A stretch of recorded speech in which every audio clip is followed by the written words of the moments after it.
യേശു നടന്നു പോയത് കുഷ്ഠരോഗികളുടെയും പാണ്ടുപിടിച്ചവന്റെയും ഇടയിലൂടെയാണ്.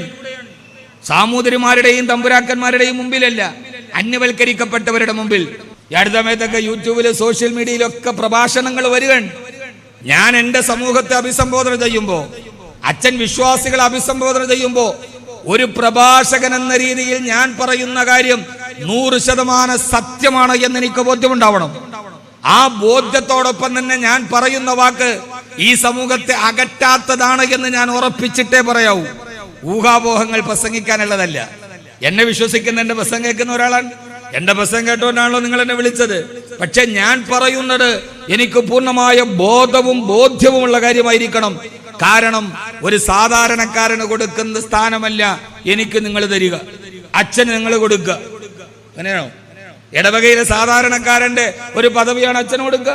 അല്ല, അച്ഛന്റെ തിരുവസ്ത്രത്തിന് വിശ്വാസികൾ കൊടുക്കുന്ന ഒരു മാന്യതയുണ്ട്. എന്റെ വസ്ത്രത്തിന് എന്റെ വിശ്വാസി സമൂഹം തരുന്നൊരു മാന്യതയുണ്ട്. യൂണിഫോം കീറിയപ്പോ അന്നത്തെ എന്റെ പ്രധാന അധ്യാപിക ഒരു സിസ്റ്ററൻ അവരെന്നോട് പറഞ്ഞു, കബീർ ഗെറ്റ് ഔട്ട്. സ്കൂളിൽ നിന്ന് വെളിയിറങ്ങുമ്പോൾ എന്നെ ക്ലാസ്സിൽ നിന്ന് നിർദ്ദാക്ഷിണ്യം ഇറക്കി വിട്ടു. ഒരു യൂണിഫോം കീറിപ്പോയതിന്റെ പേരിൽ സമ്പന്ന വർഗത്തിന്റെ ക്രിസ്ത്യാനികളായ കുട്ടികൾ ഇരിക്കുന്ന ബെഞ്ചിൽ നിന്ന് ആ കന്യാസ്ത്രീയായ ടീച്ചർ എന്നെ നിർദ്ദാക്ഷിണ്യം ക്ലാസ്സിൽ നിന്ന് ഇറക്കി വിട്ടു. യൂട്യൂബിൽ നിന്ന് എൻ്റെ ഈ വാക്ക് കട്ടെടുത്ത് പ്രസരിപ്പിക്കുന്ന ഒരാൾക്ക് വിദ്വേഷം പുലർത്താൻ ഇത് മാത്രം മതി. ഞാൻ പറയുന്ന ഈ വാക്ക് ഇന്ന് നടക്കുന്ന സാമൂഹ്യ വിചാരധാരയെ പറയാൻ. കോടീശ്വരന്മാരുടെ ഇടയിൽ 100% ക്രിസ്ത്യാനി കുട്ടികൾ പഠിക്കുന്ന 10ാം ക്ലാസ്സിൽ പാവപ്പെട്ട ഒരു മുസ്ലിം ആയതുകൊണ്ട് എന്നെ കീറിയ വസ്ത്രത്തിന്റെ പേരിൽ കന്യാസ്ത്രീ ഇറക്കി വിട്ടു. ഇന്നത്തെ സാഹചര്യത്തിൽ ഇത് മാത്രം മതി ഒരു 10 ദിവസത്തേക്ക് ഓടാൻ. ഞാൻ പുറകിൽ പോയി ആ എൻ്റെ ക്ലാസിന്റെ ഭിത്തിയിലേക്ക് ഇങ്ങനെ തല ചേർത്ത് വെച്ച് ഞാൻ പൊട്ടിക്കരഞ്ഞു. എൻ്റെ കണ്ണിലൂടെ കണ്ണുനീര് തടം തല്ലിയാത്തൊടുകി. 10ാം ക്ലാസ്സിൽ കൂടെ പഠിക്കുന്ന പെമ്പിള്ളേരുടെ മുമ്പിൽ അപമാനിക്കപ്പെട്ട ആ സങ്കടം എൻ്റെ കണ്ണുനീരായി പെയ്തിറങ്ങി. എൻ്റെ വെള്ള ഷർട്ട് നനഞ്ഞു. 10 മിനിറ്റ് ഇങ്ങനെ ചാരിയിരുന്ന് ഉപേക്ഷിച്ചു പോയ പിതാവിനോടുള്ള അമർഷവും കട്ടപ്പെട്ട് വളർത്തുന്ന അമ്മയോടുള്ള വാത്സല്യവും തീരുമാനമെടുക്കാൻ കഴിയാതെ ഒരു 15 വയസ്സുകാരൻ സ്കൂളിന്റെ മതിലിരുന്ന് കരയുമ്പോൾ കഴിഞ്ഞപ്പോൾ ലീഡർ പറഞ്ഞു കയറിയിരിക്കാൻ. ഞാൻ പോയി കയറിയിരുന്നു. പിന്നെ ഞാൻ തലപൊക്കിയിട്ടില്ല. ആ കുട്ടികളുടെ മുഖത്ത് നോക്കാൻ പിന്നെ എനിക്ക് എൻ്റെ അഭിമാനം സമ്മതിച്ചില്ല. 3 ദിവസം കഴിഞ്ഞു. ഇതേ സമയത്ത് വൈകി ഒരു പീരീഡിന്റെ മധ്യഭാഗത്ത് ഞാൻ കയറി വരുമ്പോൾ ഈ ടീച്ചറും കുട്ടികളും ക്ലാപ്പ് ചെയ്തു. എനിക്ക് അമർഷമാണ് തോന്നിയത്. പച്ചയ്ക്ക് പിച്ച് ചീന്തി തിന്നിട്ട് 3ാം ദിവസം വരുമ്പോൾ എഴുന്നേറ്റ് നിന്ന് കൈയടിക്കുന്നു. വന്നപ്പോൾ സ്കൂൾ ലീഡറും കുട്ടികളെല്ലാവരും കൂടി എൻ്റെ കയ്യിൽ ഒരു പൊതി കൊണ്ടുവന്നൊരു പ്രസന്റേഷൻ. ഞാൻ തുറന്നു നോക്കുമ്പോൾ 2 ജോഡി യൂണിഫോം ആയിരുന്നു. എന്നെ ക്ലാസ്സിന് വെളിയിൽ ഇറക്കി നിർത്തിയിട്ട് എൻ്റെ ജീവിതത്തിന്റെ ദാരിദ്ര്യം എൻ്റെ സഹപാഠികളോട് പറഞ്ഞ് എൻ്റെ ടീച്ചർ അവരുടെ കയ്യിൽ നിന്ന് പൈസ പിരിവിട്ടിട്ട് എനിക്കൊരു യൂണിഫോം ഉണ്ടാക്കി തന്നു. അതിനാണ് ടീച്ചർ എന്നെ വെളിയിൽ ഇറക്കിയത്. ഞാൻ ആദ്യം പറഞ്ഞാണ് നിങ്ങൾ കേട്ടതെങ്കിൽ നിങ്ങൾക്ക് എന്നോട് വൈരാഗ്യം ഉണ്ടാവും. ഈ സമുദായത്തെ ഭിന്നിപ്പിക്കാൻ അത് മതി. എന്നോട് പറഞ്ഞു, മോനെ ഇനി നീ ഇട്ടുകൊള്ളുക. ആദ്യമായി കീറാത്ത ഒരു പുതുവസ്ത്രത്തിന്റെ മണമുള്ള, ഞാൻ പറയാൻ കാരണം അതിനു മുമ്പും എൻ്റെ യൂണിഫോം എന്ന് പറഞ്ഞാൽ മുമ്പ് പഠിച്ചു പോയ കുട്ടികൾ ഉപയോഗിച്ചിട്ട് കളയുന്ന പഴയതാണ് ഞാൻ യൂണിഫോം ആയിട്ടിട്ട് വരിക. ആദ്യമായി പുതുവസ്ത്രത്തിന്റെ മണമുള്ള ഒരു യൂണിഫോം എൻ്റെ കയ്യിൽ വെച്ച് തന്നത് ഒരു കന്യാസ്ത്രീയാണ്. ആ ടീച്ചറിന്റെ പേരാണ് സിസ്റ്റർ സിബിയ. പിന്നീട് എൻ്റെ ജീവിതത്തിലും എൻ്റെ ഏട്ടന്റെ പഠനത്തിലുമൊക്കെ ഈ മുസ്ലിം കുടുംബത്തോടൊപ്പം അവർ നിന്നു. ഏറെ പ്രിയങ്കരനായ യോഗാധ്യക്ഷൻ ഏതൻ ക്രിസ്ത്യൻ വെൽഫെയർ ചാരിറ്റബിൾ ട്രസ്റ്റിന്റെ പ്രസിഡന്റ് ശ്രീ കുഞ്ഞുമോൻ ജെ, തേവലക്കര മാർത്തോമ വലിയ പള്ളി വികാരി reverend father George Varghese, Hebron Marthoma church പടിഞ്ഞാറ്റക്കരയുടെ വികാരി റവറൻ ഫാദർ കുരുവിള, ഇമ്മാനുവേൽ മാർത്തോമ ചർച്ചിന്റെ വികാരി റവറൻ തോമസ് യേശുദാസൻ, അതിമനോഹരമായി ഈ സദസ്സിൽ ഒരുമിച്ച് കൂടിയ പ്രിയപ്പെട്ട സഹോദരങ്ങളെ, സഹോദരിമാരെ, ജർമ്മനിയിലെ ബെർലിൻ നഗരത്തിൽ വിനോദസഞ്ചാരത്തിന് വേണ്ടി പോയ ഒരു സംഘം, ആ വിനോദസഞ്ചാര യാത്രാമധ്യേ അവരൊരു സൂ സന്ദർശിക്കാൻ കയറി. ധാരാളം മൃഗങ്ങളെ കൂട്ടിലടച്ചിരിക്കുന്ന നമ്മുടെ തിരുവനന്തപുരത്തെ മൃഗശാല പോലെ ബെർലിൻ നഗരത്തിലെ മനോഹരമായൊരു മൃഗശാല. അധ്യാപകരുടെ വിദ്യാർത്ഥികൾ പോകുന്ന കൂടെയുള്ള അധ്യാപകർ വിദ്യാർത്ഥികൾക്ക് വേണ്ടി അവിടുത്തെ കൂട്ടിലൊരു ചെറിയ കുസൃതി ഒരുക്കി.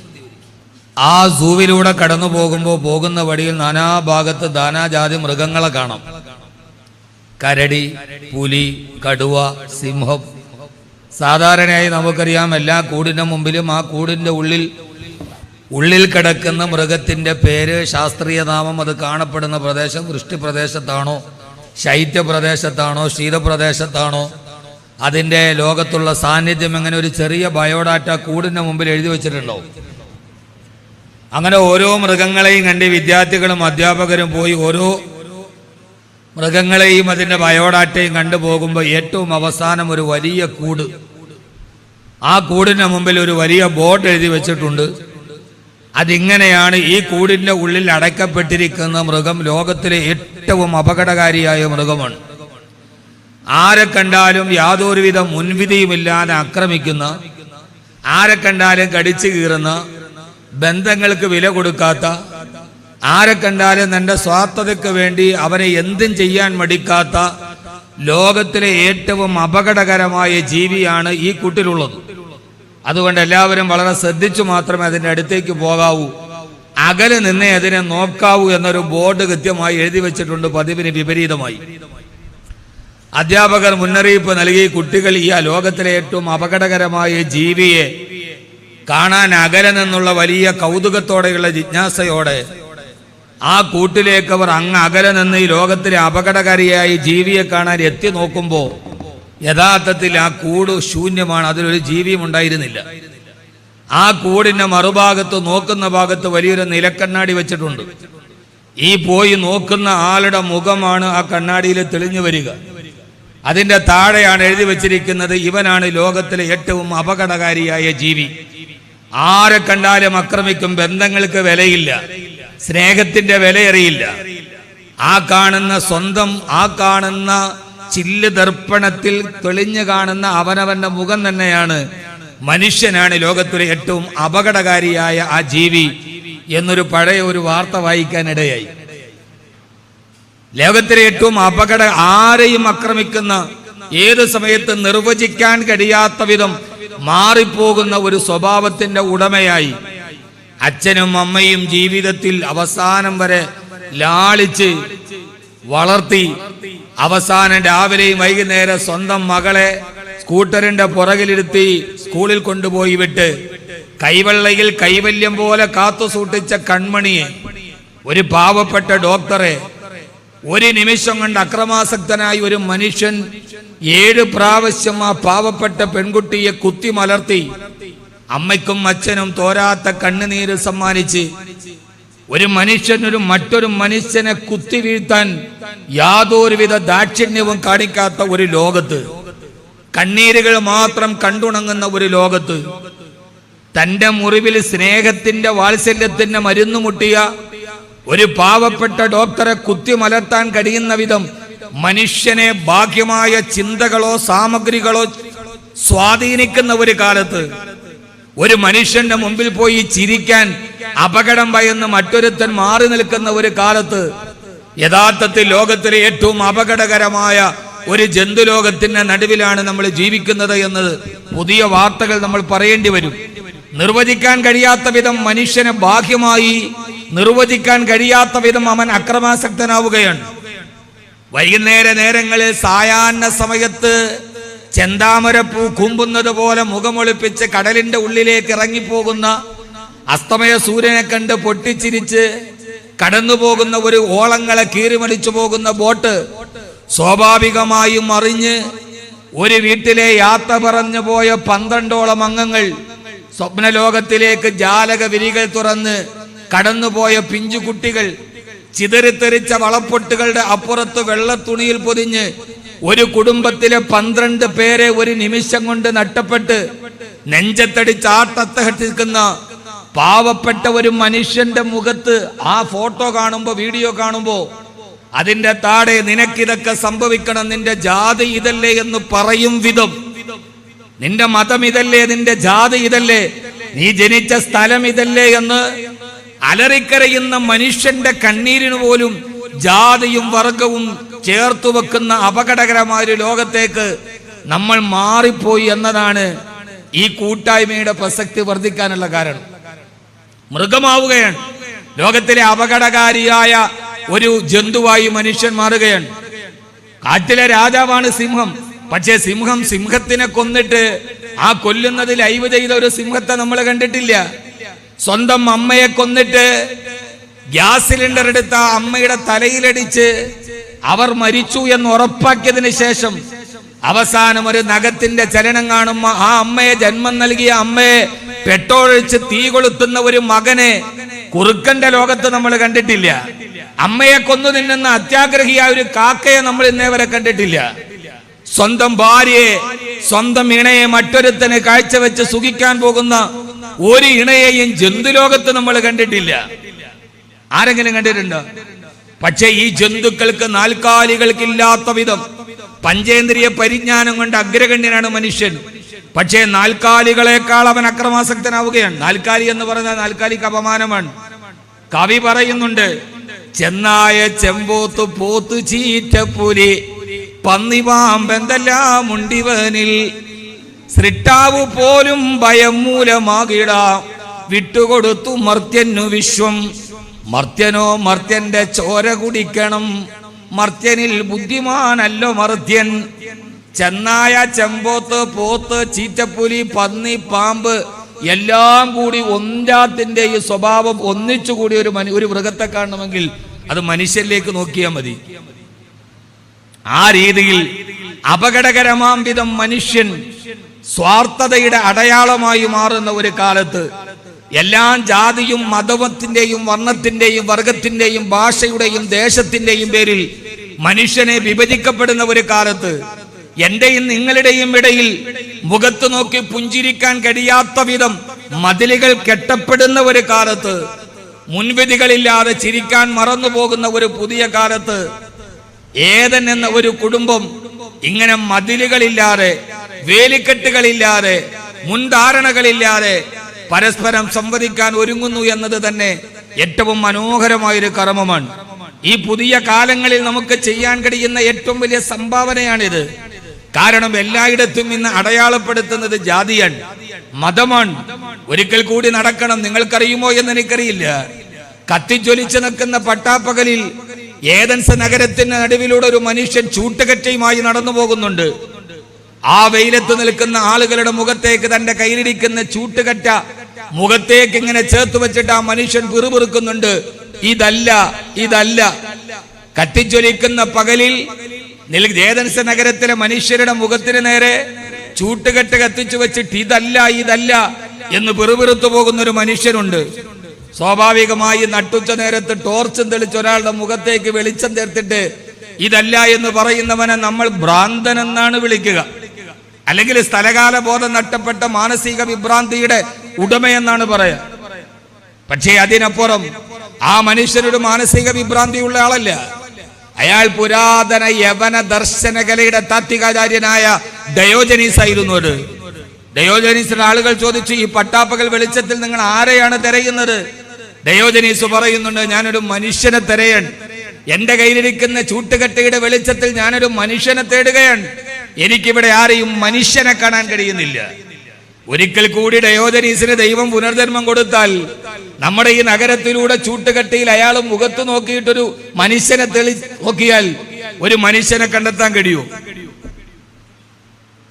എത്ര പേരെ മനുഷ്യൻ എന്ന് പറയാൻ കഴിയും? ആരാണ് മനുഷ്യൻ? രണ്ടു കാലിൽ നിവർന്നു നിൽക്കുന്ന ഹോമോസോപ്പിയൻ ജീവി എന്നാണ് സ്കൂളിൽ അധ്യാപകർ പഠിപ്പിച്ചത്. രണ്ടു കാലിൽ നിവർത്തി ചെയ്യുന്ന ഹോമോസോപ്പിയൻ ജീവിയാണ് മനുഷ്യൻ. അതാണ് മനുഷ്യൻ. പാശ്ചാത്യ ചിന്തകനായ സർ സി.പി. സ്നോ അദ്ദേഹത്തിന്റെ ഒരു ലേഖനമുണ്ട്. അദ്ദേഹം ചോദിക്കുന്നുണ്ട്, വാട്ട് ഈസ് ദ കൾച്ചർ? എന്താണ് സംസ്കാരം? എന്താണ് മനുഷ്യത്വം? ഉടയാടകൾ നല്ലതായത് കൊണ്ട് മനുഷ്യനാകുമോ? പദവികൾ ഉള്ളത് കൊണ്ട് മനുഷ്യനാകുമോ? ഒരാൾ തൂവള്ള വസ്ത്രവും നല്ല കുപ്പായവും ധരിച്ചുകൊണ്ട് അയാൾ മനുഷ്യനാകുമോ? വാലിന്റെ വേരിന്റെ പുറകിൽ വലിയ വാലറ്റം വലുതായത് കൊണ്ട് അയാൾ മനുഷ്യനാകുമോ? ഇല്ല. മനുഷ്യത്വം എന്ന് പറഞ്ഞാൽ അതവന്റെ ശരീരത്തിന്റെ ഉള്ളിൽ ഒളിപ്പിച്ചു വച്ചിരിക്കുന്ന ഒരമൂല്യമായ ഒരു അവയവത്തിന്റെ സംസ്കരണമാണ്. അതിന്റെ പേരാണ് ഹൃദയം. അതുകൊണ്ടാണ് പ്രവാചകൻ നബി തിരുമേനി സല്ലല്ലാഹു അലൈഹി വസല്ലം പറയുന്നുണ്ട്, ഇന്ന ഫിൽ ജസദിൽ മുളഗ, മനുഷ്യ ശരീരത്തിൽ, അറബി വാക്കാണ്, മനുഷ്യ ശരീരത്തിൽ ഒരു മാംസകഷണമുണ്ട്.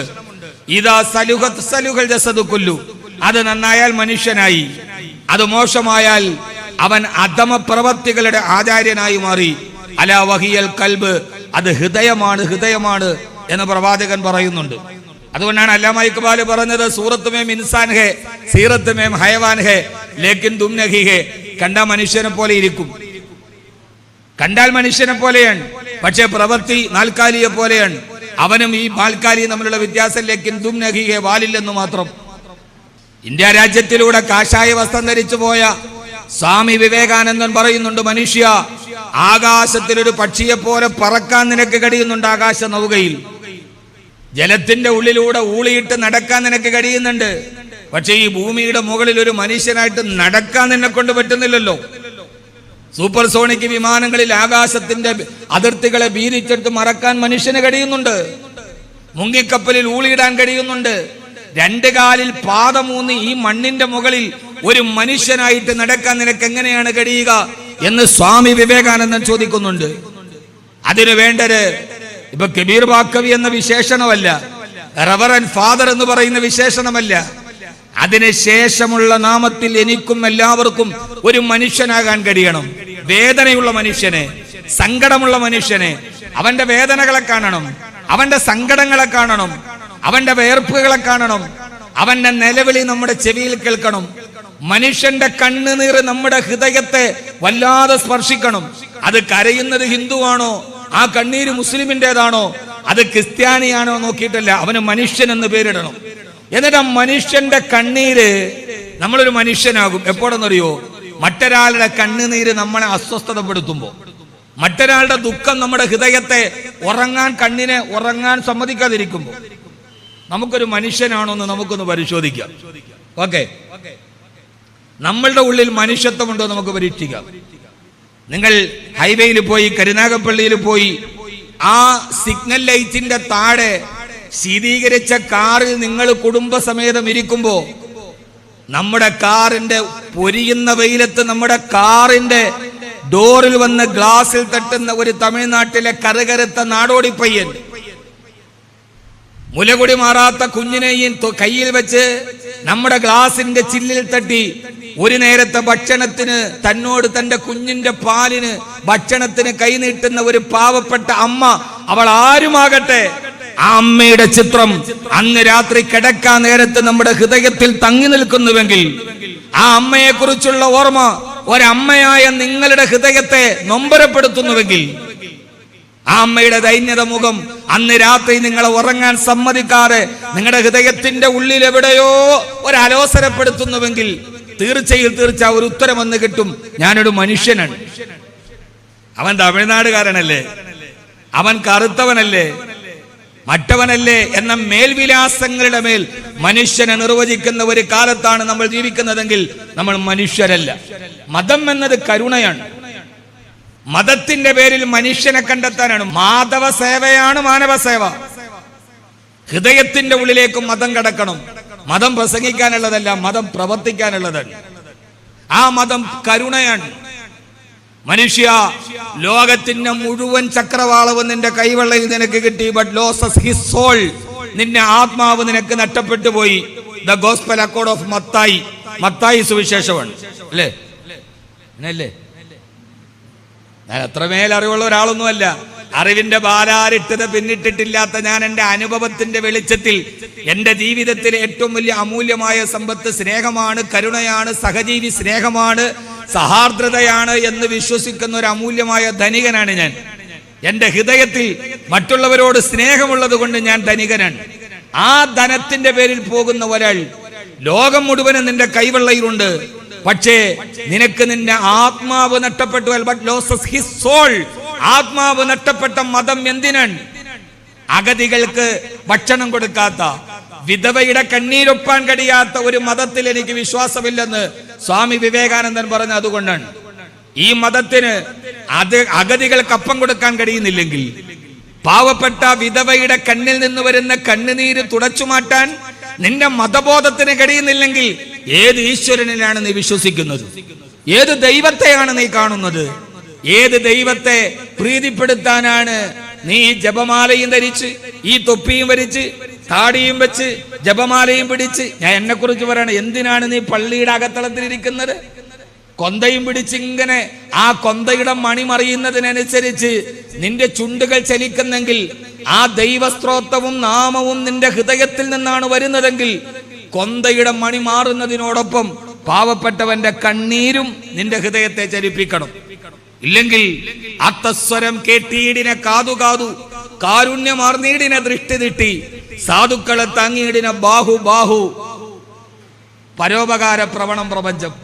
മലയാളത്തിന്റെ കവി പറയുന്നുണ്ട്, നിന്റെ കൈ പാവങ്ങളെ താങ്ങിയെടുക്കണം, നിന്റെ കണ്ണുകൾ സാധുക്കളെ താങ്ങിയിടിനെ ബാഹു എന്ന് പറഞ്ഞ കൈ സംസ്കൃതമാണ്. നിന്റെ കൈ ഇങ്ങനെ പാവങ്ങളെ താങ്ങിയെടുക്കണം. കാരുണ്യമാർന്നീടിനെ ദൃഷ്ടി കാരുണ്യമുള്ള കണ്ണ് നിനക്കുണ്ടാവണം. സാന്തോക്തി യോതിയിടിനെ ജിഹ്വ നിന്റെ നാവ് കൊണ്ട് അന്യമത വിദ്വേഷം പ്രചരിപ്പിക്കാനല്ല, വെറുപ്പ് പ്രകടിപ്പിക്കാനല്ല. ദൈവം നാക്കുന്നതിനാണ്, മനുഷ്യനെ അകറ്റാനാണ്, മതങ്ങളുടെ മേൽ മനുഷ്യനെ തമ്മിലടിപ്പിക്കാനാണ്. എനിക്ക് ഈ ദൈവം ഈ നാക്ക് തന്നത് എന്തിനാണ്? വേലിക്കെട്ട് കെട്ടാനല്ല. വേലികെട്ടുകളെ പൊളിച്ചിട്ട് സാന്തോക്തി യോതിയിടിനെ ജിഹ്വ നിന്റെ ഈ നാവ് കൊണ്ട് ഒരു പാവപ്പെട്ടവന് സാന്ത്വനം കൊടുക്കാൻ കഴിയണം. നിന്റെ നാവ് അതിനു വേണ്ടിയാണ്. നമ്മുടെ നാവിനെ സൂക്ഷിക്കണം. ഈ അടുത്ത സമയത്തൊക്കെ യൂട്യൂബില് സോഷ്യൽ മീഡിയയിലൊക്കെ പ്രഭാഷണങ്ങൾ വരികയാണ്. ഞാൻ എന്റെ സമൂഹത്തെ അഭിസംബോധന ചെയ്യുമ്പോ, അച്ഛൻ വിശ്വാസികളെ അഭിസംബോധന ചെയ്യുമ്പോ, ഒരു പ്രഭാഷകൻ എന്ന രീതിയിൽ ഞാൻ പറയുന്ന കാര്യം 100% സത്യമാണ് എന്ന് എനിക്ക് ബോധ്യമുണ്ടാവണം. ആ ബോധ്യത്തോടൊപ്പം തന്നെ ഞാൻ പറയുന്ന വാക്ക് ഈ സമൂഹത്തെ അകറ്റാത്തതാണ് എന്ന് ഞാൻ ഉറപ്പിച്ചിട്ടേ പറയാവൂ. ഊഹാപോഹങ്ങൾ പ്രസംഗിക്കാനുള്ളതല്ല. എന്നെ വിശ്വസിക്കുന്ന, എന്റെ പ്രസംഗം കേൾക്കുന്ന ഒരാളാണ്. എന്റെ പ്രസംഗം കേട്ടോണ്ടാണല്ലോ നിങ്ങൾ എന്നെ വിളിച്ചത്. പക്ഷെ ഞാൻ പറയുന്നത് എനിക്ക് പൂർണ്ണമായ ബോധ്യവുമുള്ള കാര്യമായിരിക്കണം. കാരണം ഒരു സാധാരണക്കാരന് കൊടുക്കുന്ന സ്ഥാനമല്ല എനിക്ക് നിങ്ങൾ തരിക, അച്ഛന് നിങ്ങൾ കൊടുക്കുക. അങ്ങനെയാണോ? ഇടവകയിലെ സാധാരണക്കാരന്റെ ഒരു പദവിയാണ് അച്ഛന് കൊടുക്കുക? അല്ല, അച്ഛന്റെ തിരുവസ്ത്രത്തിന് വിശ്വാസികൾ കൊടുക്കുന്ന ഒരു മാന്യതയുണ്ട്. എന്റെ വസ്ത്രത്തിന് എന്റെ വിശ്വാസി സമൂഹം തരുന്ന ഒരു മാന്യതയുണ്ട്. വൈദ്യനും വൈദികനും വാദ്യാരും നന്നായാൽ ലോകം നന്നായി എന്നാണ്. വൈദ്യനും വൈദികനും വാദ്യാരും നന്നായാൽ ലോകം നന്നായി എന്നാണ്. കാരണം ഈ 3 ആളുകളുടെ മുമ്പിലാണ് ജനം വരുന്നത്. നമ്മൾ എന്ത് പറയുന്നു അവിടേക്ക് നമുക്ക് ജനങ്ങളെ തിരിക്കാൻ കഴിയും. ഇന്നെല്ലാം മനുഷ്യനെ തമ്മിൽ അകറ്റാനാണ്. അത് പ്രസംഗമാണെങ്കിലും ശരി, കലയാണെങ്കിലും ശരി, സിനിമയാണെങ്കിലും ശരി, നാടകമാണെങ്കിലും ശരി. ഞാൻ ആ നിലപാടുകാരനാണ്. അത് നാടകമാണെങ്കിലും സിനിമയാണെങ്കിലും എന്തുകൊണ്ടാണ് കല എന്ന് പറയുന്നത്? മനുഷ്യനെ അടുപ്പിക്കാനുള്ളതാണ്, അല്ലേ? കല എന്തിനുള്ളതാണ്? കല എപ്പോഴും മനുഷ്യനോട് നന്മ പറയാനാണ്. സിനിമ എന്തിനാണ്? സിനിമ നന്മയുടെ ഇതിവൃത്തമാവണം.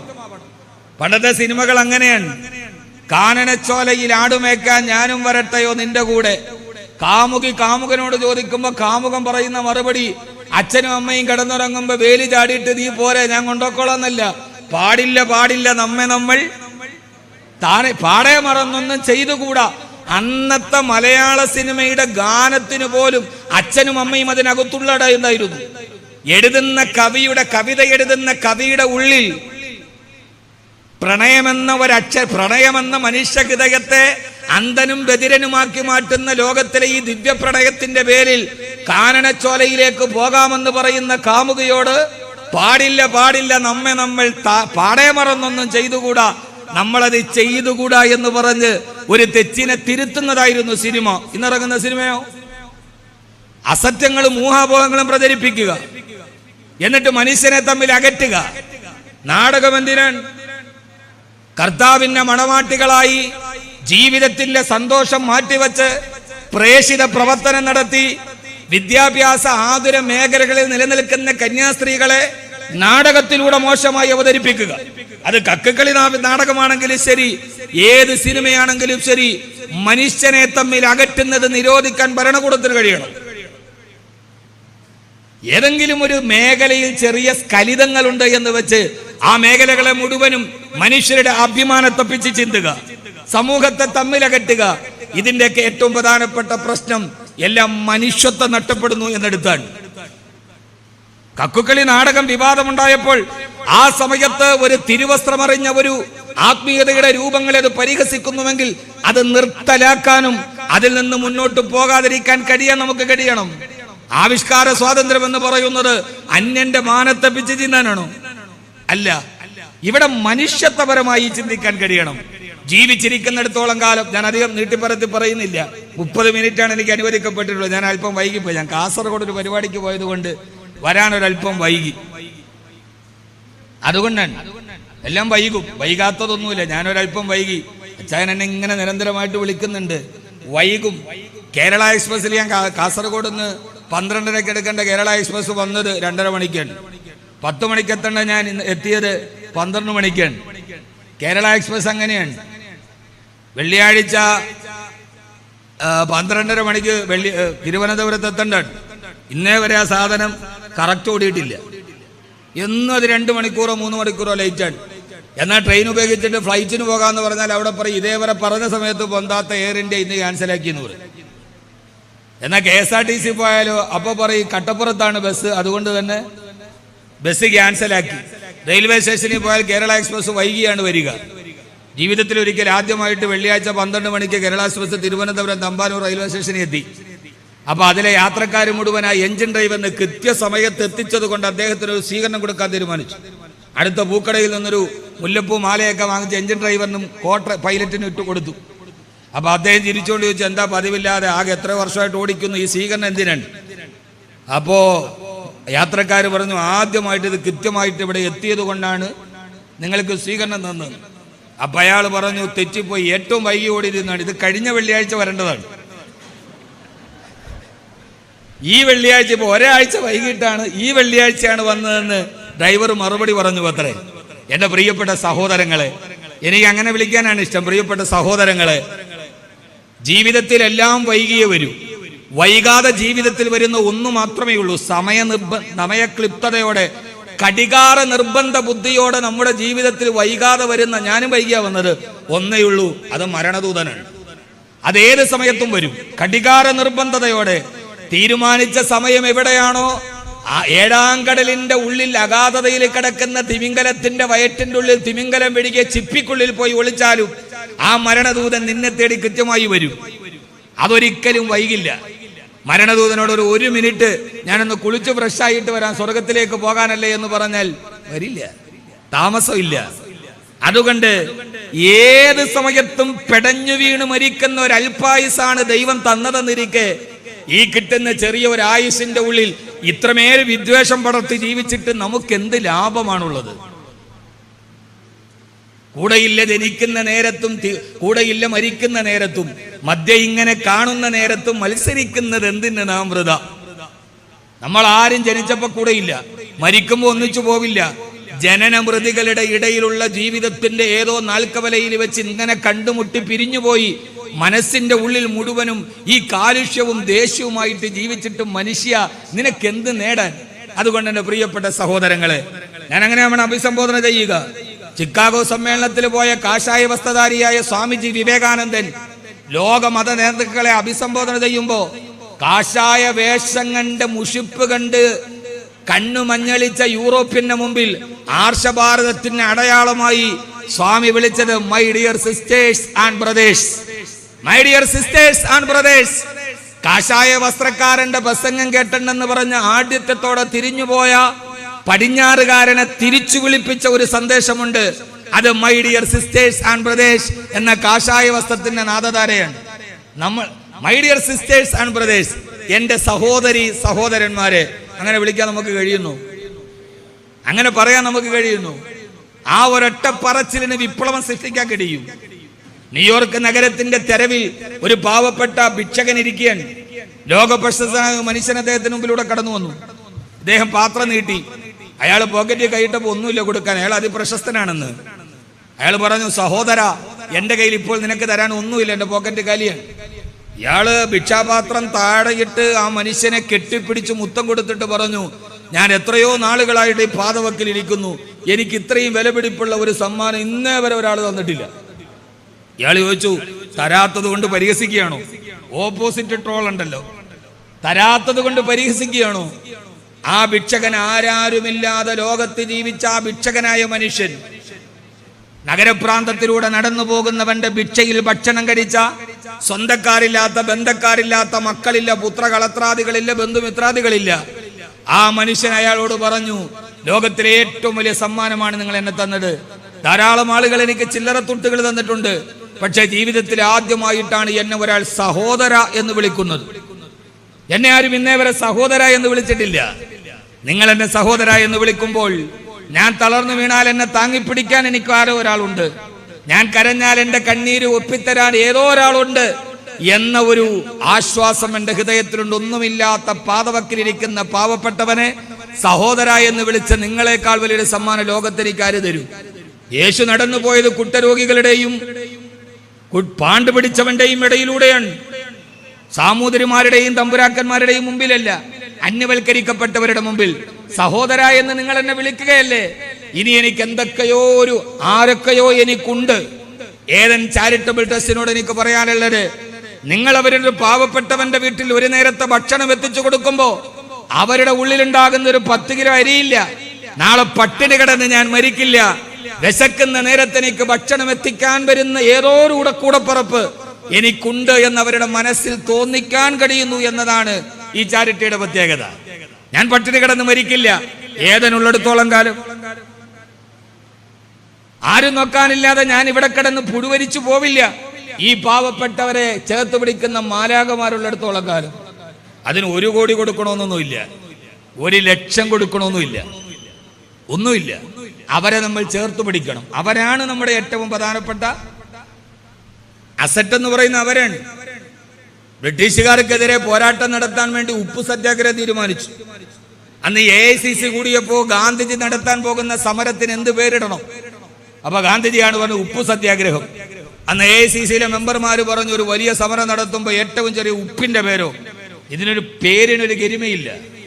അന്ന് ഇന്ത്യയുടെ ആത്മാവിനെ കണ്ടറിഞ്ഞ ഗാന്ധിജി പറഞ്ഞൊരു മറുപടിയുണ്ട്, ഇന്ത്യയിൽ താമസിക്കുന്ന ഏറ്റവും അവസാനത്തെ പരമദരിദ്രനായ മനുഷ്യനെ സ്പർശിക്കാൻ കഴിയുന്ന ഒരു പേരെ ഞാൻ എന്റെ സമരത്തിന് കൊടുക്കൂ, അത് ഉപ്പാണ്. ഉപ്പ് തൊടാത്ത ദരിദ്ര നേതാവുള്ളത്. അതുകൊണ്ടാണ് ആ സത്യാഗ്രഹത്തിന് ഇന്ത്യ രാജ്യത്തില് പട്ടിണി കിടക്കുന്ന, ആഹാരം കഴിക്കാനില്ലാത്ത അഗതികളും നിരാലംബരും നിരാശ്രയരും നിദ്രാവിഹീനരുമായ നമ്മളെല്ലാവരും റിട്ടാൻ കോൺക്രീറ്റ് സൗധത്തിൽ നിന്ന് രാജകീയ നൗകയിലേറി 5 നക്ഷത്ര ഹോട്ടലിൽ പോയി സുഖമായി ഉറങ്ങി, വൈകുന്നേരം 12 തരം കറിയും കൂട്ടി റിട്ടാന്റെ ഭോജനം നടത്തി ശീതീകരിച്ച റൂമിൽ ഒരു കൊതുകിന് പോലും കടന്നു വരാൻ കഴിയാത്ത ശീതീകരിച്ച റൂമിൽ നമ്മുടെ ഭാര്യയോടൊത്ത് കിടക്കുമ്പോ ആകാശത്ത് തിമിർത്തു പെയ്യുന്ന മഴയിൽ ഒന്ന് ഉറങ്ങാൻ കഴിയാതെ പീഡികത്തിണ്ണയിൽ കടവരാന്തയിൽ വിറകുകൊള്ളികളെ പോലെ വിറങ്ങലിച്ച് കിടക്കുന്ന 100 കണക്കിന് ആളുകളുണ്ട്.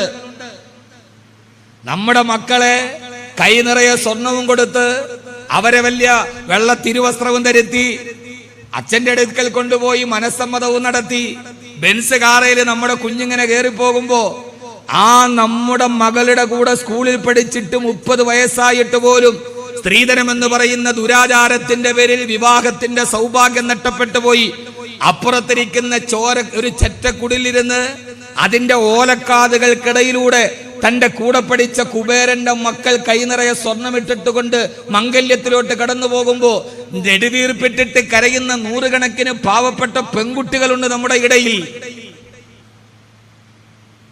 ആരുമില്ലാത്തവർ, അവരാരുമില്ലാത്തോർ, ആലംബമില്ലാത്തോർ, അവരുടെ ദുഃഖങ്ങൾ ആരറിയാൻ, അവർ അർത്ഥാഹീനന്മാർ, ആലംബഹീനന്മാർ, അവരുടെ സങ്കടമാരു കേൾക്കാൻ. സങ്കടം കേൾക്കാൻ ആരുമില്ലാത്ത, ദുഃഖമറിയാൻ ആരുമില്ലാത്ത പാവങ്ങളോട് ചേർത്ത് നിൽക്കുമ്പോഴാണ്, അവരുടെ അടുക്കലേക്ക് പോകുമ്പോഴാണ് നമ്മൾ മനുഷ്യരാവുക. ഒരു വാർഡ് മെമ്പറിന് ദൈവത്തിന്റെ ഏറ്റവും വലിയ തൃപ്തി കിട്ടും. എപ്പോഴെന്നറിയോ?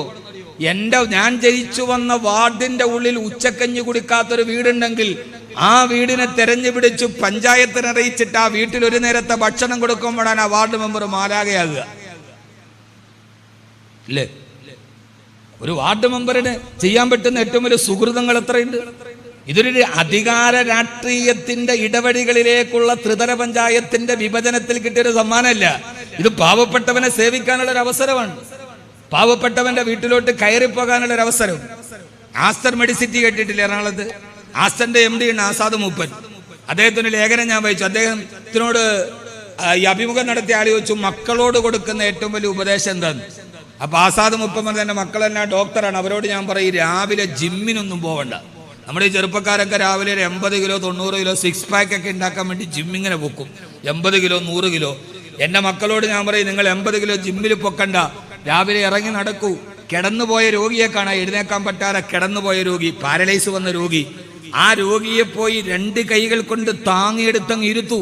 മിനിമം ഒരു 80 കിലോ 90 കിലോ നമുക്ക് പൊക്കാൻ പറ്റും. കുറെ കഴിഞ്ഞ് അവർക്ക് എല്ലാ ശുശ്രൂഷയും ചെയ്തിട്ടൊന്ന് താങ്ങിക്കടത്തു. അപ്പൊ വീണ്ടും നിങ്ങൾക്ക് നിങ്ങളുടെ കൈകളുടെ മാംസപേശികൾക്ക് ബലം കൊടുക്കാൻ കഴിയും.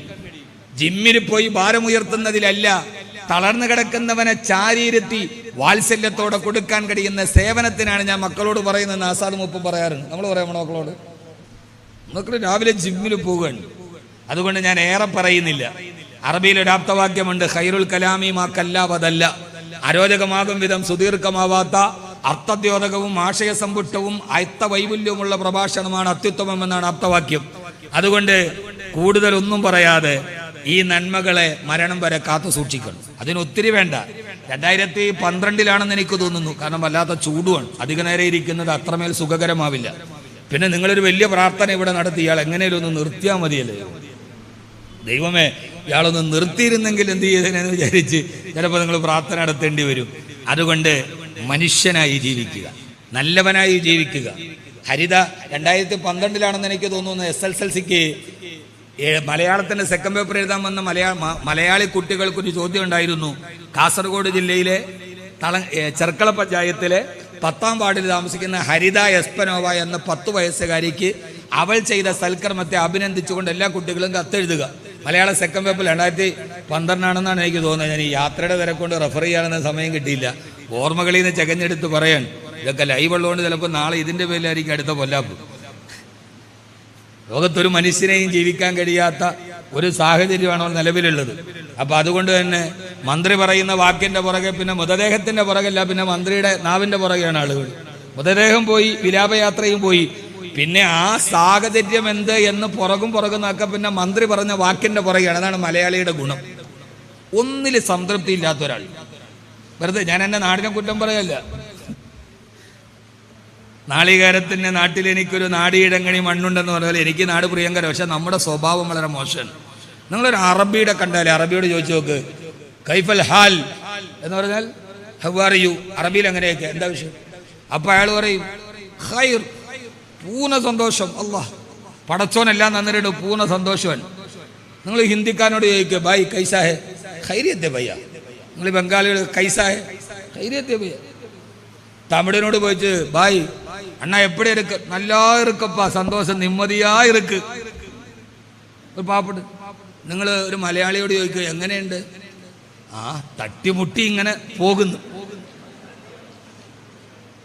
ഒരു വിധത്തിൽ ഇങ്ങനെ തട്ടിമുട്ടിയൊക്കെ പോകുന്നു. കിട്ടിയ സംതൃപ്തിയെ, ദൈവത്തിന്റെ അനുഗ്രഹത്തെ അടയാളപ്പെടുത്താൻ പോലും തയ്യാറല്ലാത്ത വിധം സ്വാർത്ഥതയുടെ ഒരു പര്യായമായി നമ്മൾ അറിഞ്ഞോ അറിയാതെയോ മാറിപ്പോയിട്ടു. അതുകൊണ്ടാണ് നമ്മൾ മറ്റുള്ളവന്റെ പുറകെ യാത്രയാകുന്നത്. ഹരിത എസ്പനോവ ചെയ്ത, ഞാൻ ഒരു അവസാനിപ്പിക്കും, ഹരിത എസ്പനോവ ചെയ്ത സൽക്കർമ്മം എന്താണെന്നറിയോ? അവിടെ ഒരു കൊച്ചുകുട്ടിയാണ്. അവളുടെ അച്ഛനും അമ്മയും വിഷുക്കൈ നീട്ടം കൊടുത്ത, ഓണത്തിന് സമ്മാനമായി കൊടുത്ത, മിഠായി വാങ്ങിക്കാൻ കൊടുത്ത ചെറിയ പൈസ അവളൊരു ചെറിയ പാത്രത്തിൽ ഇട്ടു വെച്ചു. അന്നത്തെ ദിവസം മധ്യവേനൽ അവധിക്ക് ഇതുപോലൊരു വെക്കേഷൻ സ്കൂൾ അടയ്ക്കാൻ പോയപ്പോൾ എല്ലാവരും തുള്ളിക്കളിച്ച് പൂമ്പാറ്റകളോട് കവിതയും കഥയും പറഞ്ഞ് വേനൽക്കാല അവധി ആഘോഷിക്കാൻ കുട്ടികൾ തുള്ളിപ്പോകുമ്പോൾ ഹരിത എന്ന 10 വയസ്സുകാരി ചെറിയ പാത്രമായി തന്റെ ടീച്ചറിന്റെ അടുക്കൽ ചെണ്ടുവന്നു, ടീച്ചർ ഇതെന്റെ സമ്പാദ്യമാണ്, ഇതൊന്ന് പൊട്ടിക്കണം. അവരത് പൊട്ടിച്ചു. മോളെ ഇത് എന്തിനാണ് നോക്കിയപ്പോൾ 272 രൂപ 35 പൈസ ഉണ്ടായിരുന്നു. പൊന്നുമോളുടെ ചെറിയ സമ്പാദ്യം, ചെറിയ നമ്മുടെ കുടുക്ക. എന്തിനാണ്? അവൾ പറഞ്ഞു, കഴിഞ്ഞ വർഷം ഞാൻ സ്കൂളിൽ വരുമ്പോൾ എൻ്റെ കൂടെ ഈ പലക ബെഞ്ചിൽ എൻ്റെ തൊട്ടടുത്തിരുന്ന് പഠിച്ച എൻ്റെ കളിക്കൂട്ടുകാരിയുണ്ട്. ഞങ്ങൾ ഒന്നിച്ച് പേപ്പർ കളിക്കുകയും മറ്റും കളിച്ച എൻ്റെ കൂട്ടുകാരി സുമയ്യ. കാസർഗോഡ് എൻഡോസൽഫാൻ വിഷദുരന്തത്തിൻ്റെ അടിമയായി മലാശയവും മൂത്രാശയവും വെളിയിലേക്ക് തള്ളി അവൾ ഗുരുതരമായി രോഗം ബാധിച്ച് വീട്ടിലാണ്. അവൾ സ്കൂളിൽ വന്നിട്ടില്ല. ഈ പൈസ എൻ്റെ കൂട്ടുകാരി സുമയ്യയ്ക്ക് കൊണ്ടുപോയി കൊടുക്കണം. ഞാൻ അവൾക്ക് വേണ്ടി കരുതി വെച്ചതാണ്. അധ്യാപികയുടെ കണ്ണ് നിറഞ്ഞുപോയി. ഇത് ഞാൻ സുമയ്യക്ക് വേണ്ടി മിഠായി കൊടുക്കാൻ അമ്മ കൊടുത്ത ചില്ലറത്തുട്ട് പോലും കളിബെഞ്ചിൽ അടുത്തിരുന്ന കൂട്ടുകാരിക്ക് വേണ്ടി മാറ്റിവെച്ച ഹരിത. അത് വലിയ വാർത്തയായി. പിന്നീട് ആ സ്കൂളിലെ മുഴുവൻ കുട്ടികളും അവരുടെ സമ്പാദ്യം ഒരു പാത്രത്തിൽ ശേഖരിക്കാൻ തുടങ്ങി. പിറ്റേ വർഷം മുഴുവൻ കുട്ടികളും ആ പാത്രം പൊട്ടിച്ചപ്പോൾ 2,73,242 രൂപ 65 പൈസ ഉണ്ടായിരുന്നു അവരുടെ സമ്പാദ്യം. ആ സ്കൂളിൽ ദുരന്തബാധിതരായി കിടക്കുന്ന കുട്ടികളുടെ വീട്ടിൽ കൊണ്ടുപോയി കൊടുത്തു ഹരിത എന്ന കുട്ടി. അതിന് തുടക്കമിട്ടത് ഈ 10 വയസ്സുകാരിയാണ്. അതുകൊണ്ട് നമ്മൾ വലിയ ധനികരാകണമെന്നില്ല. ഉള്ളതിൽ നിന്നൊരല്പനേരം മാറ്റിവെച്ച് മറ്റുള്ളവന് കൊടുക്കാൻ കഴിയുന്ന, കൂട്ടുകാരി സുമയ്യയ്ക്ക് കൊടുക്കാൻ കഴിയുന്ന ഒരു ബോധമുണ്ടല്ലോ, ആ ബോധത്തിനാണ് ഇന്ന് വിലയുള്ളത്. നമുക്കിടയിൽ മതിലുകൾ തീർക്കുന്ന ഒരു കാലത്ത് മതിലുകൾക്കപ്പുറം ഒന്നിച്ച് ചേർന്ന് നിൽക്കാൻ കഴിയും. ഹരിതയ്ക്ക് സുമയെ ഓർമ്മ വരണം. ഞാനിത് പറയുന്നത് എന്തുകൊണ്ടെന്നറിയൂ? ഞാനിത് പറയുന്നത്, ഇത് പാരീശാളല്ലേ, പള്ളിയുടെ പാരീശാളാണ്. എൻ്റെ സ്വദേശം കൊല്ലമല്ല, എൻ്റെ സ്വദേശം ഇടുക്കി ജില്ലയിലാണ്.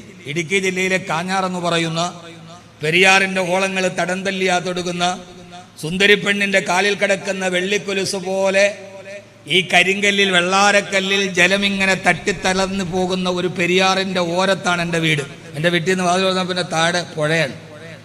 അവിടെയാണ് ഞാൻ ജീവിച്ചത്. എൻ്റെ നാട്ടിലൊരു മിക്സഡ് കമ്മ്യൂണിറ്റിയാണ്. ക്രിസ്ത്യൻസാണ് കൂടുതൽ. ക്രിസ്ത്യൻസും മുസ്ലിം എല്ലാവരും ഉണ്ട്. മുസ്ലിംസാണ് കുറച്ചുകൂടി കൂടുതൽ. ഞാൻ പഠിച്ചത് ഒരു കോൺവെന്റ് സ്കൂളിലാണ്. എൻ്റെ പ്രാഥമിക വിദ്യാഭ്യാസം saint Joseph LP school Arakkulam. ഹൈസ്കൂളിൽ പോയത് saint Thomas UP school Arakkulam, അല്ല UP സ്കൂളിൽ പോയത്. പിന്നീട് ഹൈസ്കൂളിൽ പോയത് saint Mary's high school Arakkulam. Idukki ജില്ലയിലെ ഏറ്റവും പ്രധാനപ്പെട്ട 3 കോൺവെന്റ് സ്കൂളിലാണ് ഞാൻ പഠിച്ചത്, ക്രിസ്ത്യൻ മാനേജ്മെന്റിന്റെ സ്കൂളിൽ. ഈ 3 സ്കൂളിൻ്റെയും ഇടയിൽ ഒരു ചെറിയ മഠമുണ്ട്, തിരുഹൃദയ മഠം, സേക്രഡ് ഹാർട്ട് തിരുഹൃദയ മഠം. SH കോൺവെന്റ് എന്നാണ് ഞങ്ങൾക്കറിയാം. ഞങ്ങളുടെ ബസ് സ്റ്റോപ്പ് അവിടെയാണ്. ഇനി ഞാൻ എൻ്റെ പിതാവിനെ ജീവിതത്തിൽ കണ്ടിട്ടില്ല. ദാരിദ്ര്യത്തിൻ്റെ അങ്ങേയറ്റത്തെ നെരുപ്പോടിൽ കിടന്ന് ജീവിച്ച ഒരാളാണ് ഞാൻ. എൻ്റെ പിതാവിനെ ഞാൻ കണ്ടിട്ടില്ല. എൻ്റെ ഉമ്മയുടെ ഗർഭാശയത്തിൽ 6 മാസം പ്രായമുള്ളപ്പോൾ പിതാവ് ഉപേക്ഷിച്ചു പോയി.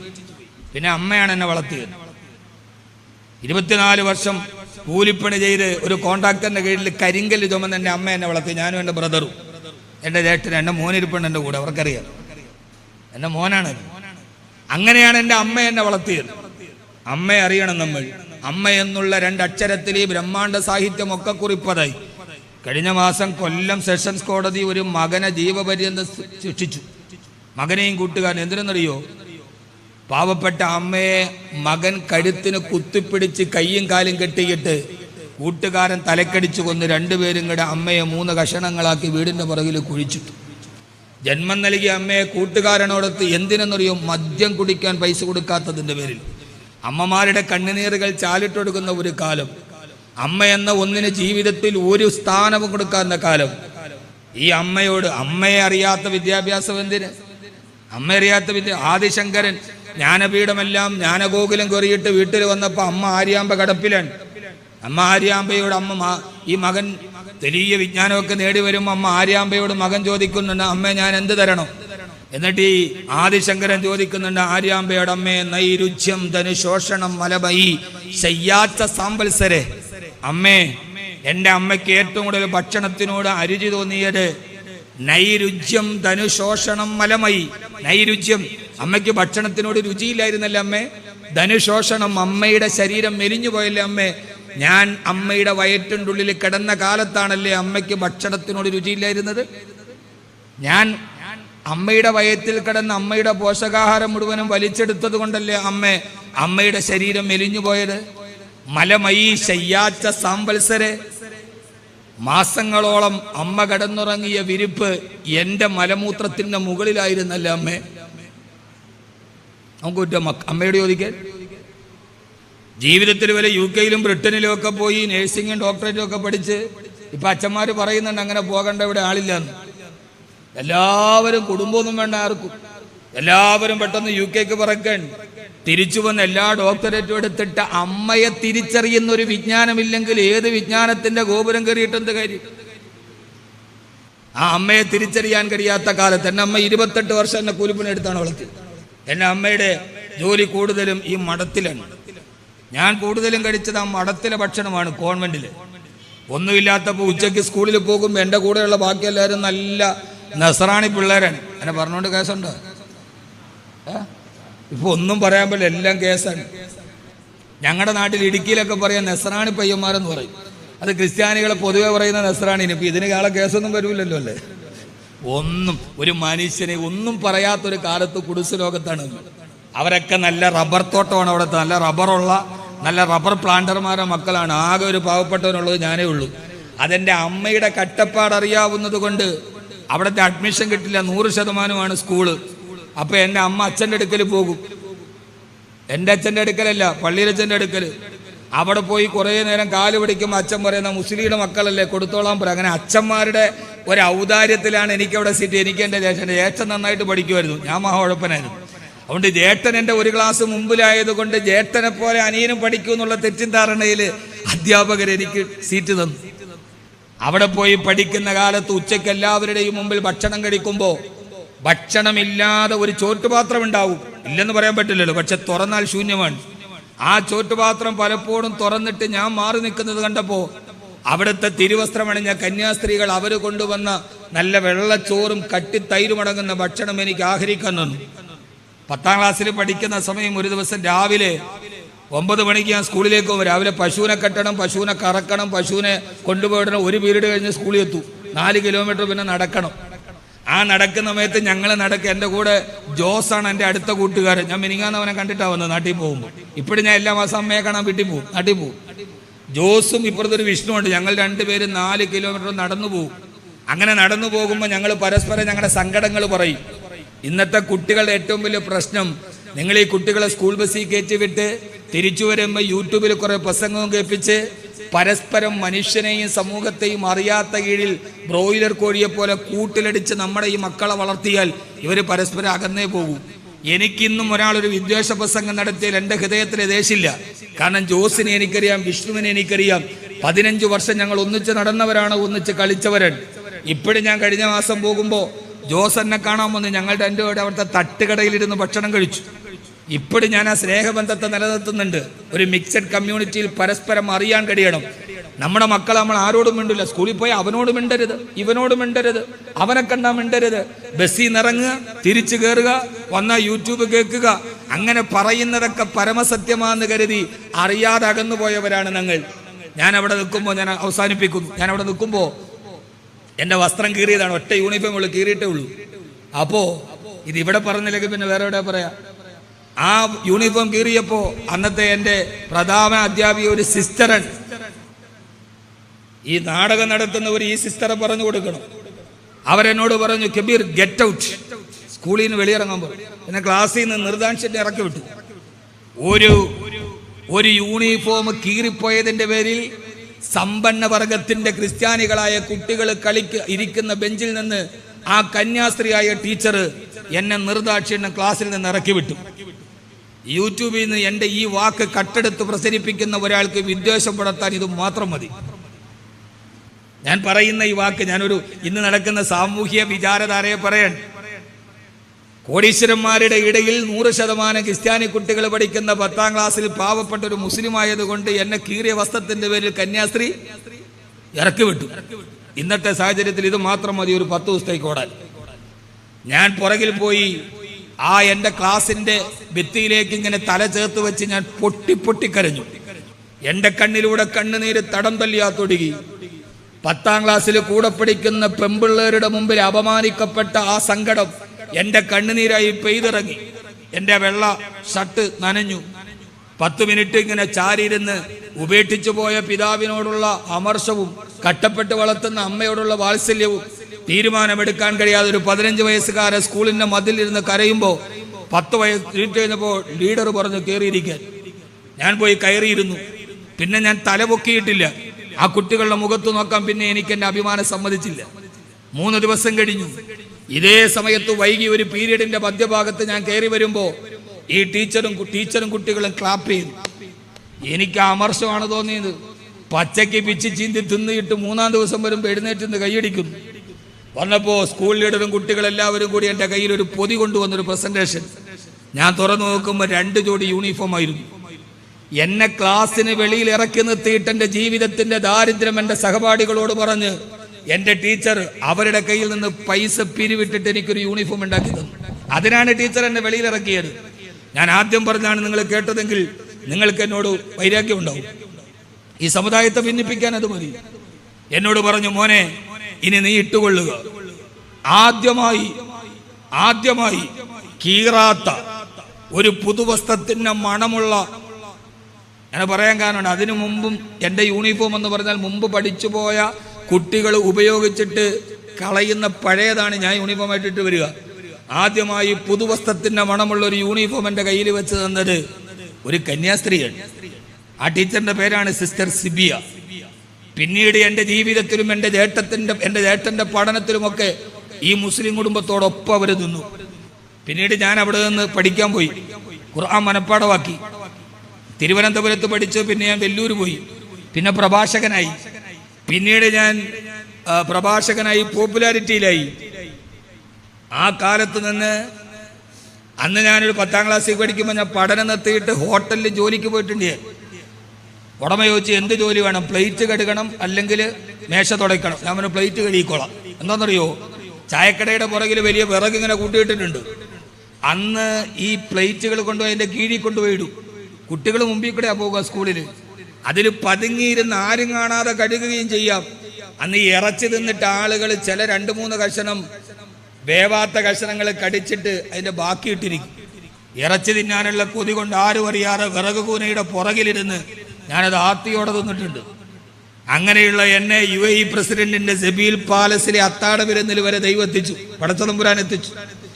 അങ്ങനെ പോപ്പുലാരിറ്റിയായി ഇറങ്ങുമ്പോൾ ഒരു ദിവസം ഞാൻ എൻ്റെ ടീച്ചറിനെ കുറിച്ച് ഇങ്ങനെ സംസാരിച്ചു.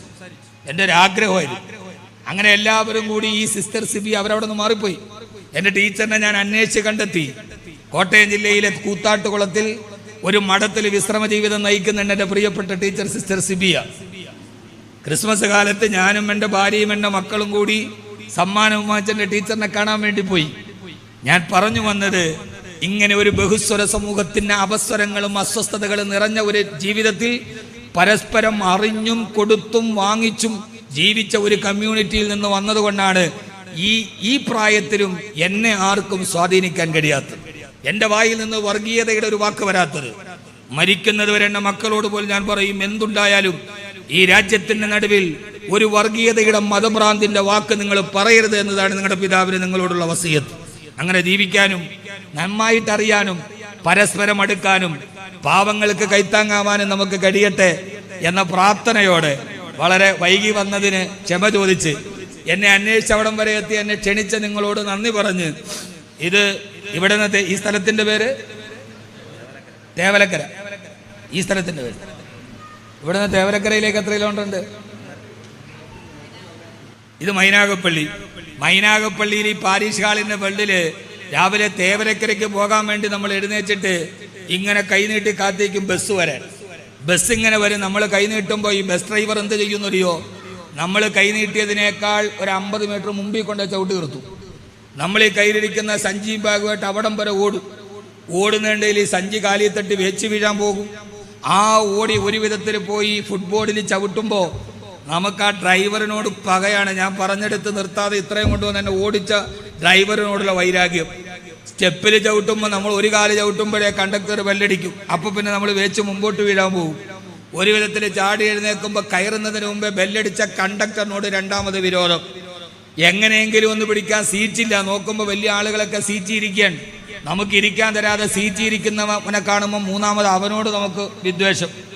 എങ്ങനെയെങ്കിലും ഒരു കമ്പിയിൽ ചാരി നിന്നിട്ട് നിൽക്കാന്ന് വിചാരിച്ച് കമ്പിയിലോട്ട് ചാരിയപ്പോൾ കമ്പി പിടിച്ചവൻ്റെ കയ്യിൽ കൊയ്യുണ്ടോ? അവൻ ചോദിച്ച് കണ്ണ് കാണൂലേടാ. തിരിഞ്ഞു നോക്കുമ്പോൾ നാലാമത് അവനോട് വിദ്വേഷം. അപ്പോഴാണ് കണ്ടക്ടർ വന്നിട്ട് ചോദിച്ചത് എവിടേക്കാണ്? തേവലക്കരക്ക് 10 റുപ്യ ടിക്കറ്റ്. 100 നോട്ടെടുത്ത് കൊടുത്തപ്പോൾ 90 രൂപ ചില്ലറയില്ല. അതിൻ്റെ കയ്യിൽ ചില്ലറയില്ലാതാണ് വലിഞ്ഞു കയറിയെന്ന് വെച്ച് കണ്ടക്ടർ നമ്മളെ ശകാരിക്കും. അപ്പം നമ്മളെ പൊതുജന മധ്യത്തിൽ ശകാരിച്ച കണ്ടക്ടറോടായി 5ാമത്തെ വിദ്വേഷം.